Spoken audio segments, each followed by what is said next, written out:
या वर्षाचा गुढीपाडवा आम्ही कसा साजरा केला हे मी तुम्हाला सांगते। सकाळी पहिल्यांदा उठले, फ्रेश झाले, त्यानंतर पहिल्यांदाच गेले मी रांगोळी काढायला। ही गुढी आणि गुढीपाडवा लिहिलेली रांगोळी काढली, जी की छोट्या मुलांनी काढल्यासारखी वाटत होते।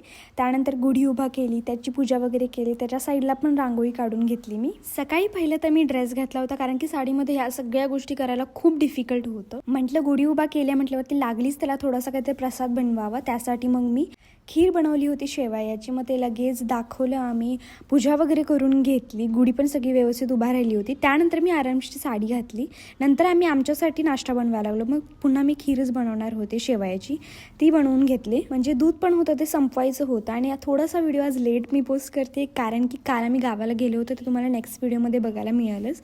2 दिवस मी नव्हतेच, त्यामुळे मला पोस्ट करायला जमलेच नाही।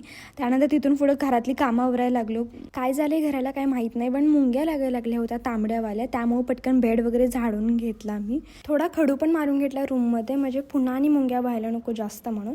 त्यानंतर पुरणपोळीचं जेवण बनवायला गेले मी, सगळं आम्ही बनवून घेतलं आणि मग शेवटी तळायच्या ह्याच्यावरती आलो, ज्यामध्ये आम्ही कुरड्या पण केल्या होत्या आणि भजी पण भाजल्या होत्या, कारण घरात दोन्ही पदार्थ आवडीनं खातात। पुन्हा नैवेद्य दाखवल्या आणि मग आम्ही निवांत जेवायला बसलो। असा होता डे। Okay, bye.